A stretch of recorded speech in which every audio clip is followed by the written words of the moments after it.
लक्ष्मण उतेकर यांनी दिग्दर्शित केलेला छत्रपती संभाजी महाराज यांच्यावर आधारित छावा हा हिंदी चित्रपटाचा ट्रेलर नुकताच रिलीज झालाय।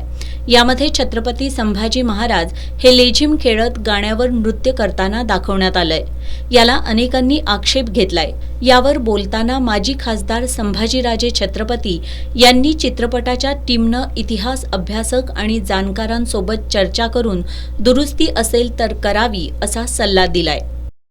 सिनेमॅटिक लिबर्टी कुठल्यापर्यंत आपण घेऊ शकतो, त्यांचा लेझिम खेळणं हे काही चुकीचं नाही, हे तुम्ही स्पष्ट करता की आपली सांस्कृतिक ठेव आहे आणि आज अनेक वर्षापासूनची परंपरा आहे। पण ती गाण्याच्या स्वरूपात आणि कुठल्या सीनला कशी घेतली आहे ह्याची मला काय कल्पना नाही। कारण का मी त्यांना सांगितलं होतं लक्ष्मणरावना आणि त्यांच्या पूर्ण टीमला की तुम्ही पूर्ण आम्हाला हा पिक्चर दाखवा, जेणे आमची इतिहासकार मंडळी आमचे जाणकार मंडळी जाऊन पाहतील आणि पाहिल्यानंतर काय होईल आम्ही उलट काय चुका असतील काय दुरुस्त तुम्हाला सांगू, जेणेकरून आम्हाला इच्छा आहे की संभाजी महाराजांचा हिंदीमधला चित्रपट आज त्यांनी मला माहित नाही काय ते 100-200 कोटी रुपये त्याच्यावर खर्च केले, आज एवढा धाडस करून ते करायला लागलेले आहे आणि एवढी धाडस जर चांगल्या पद्धतीने आपल्या खऱ्या अर्थाने जर पूर्ण महाराष्ट्र किंवा जगात जर पोहोचत असेल तर ते कौतुकास्पद आहे। पण हे 2-3 अजूनही वेळ गेली नाही। माझी लक्ष्मण उतेकर त्यांच्या सर्व सहकार्याने विनंती राहील की एकदा तुम्ही आम्हाला विनंती द्या, आमचे 4-5-6 जण महाराष्ट्रातले इतिहासकार असतील, महाराष्ट्रातले जाणकार लोक असतील, ते त्यांच्याशी एकदा चर्चा केली, त्यांना जर पटलं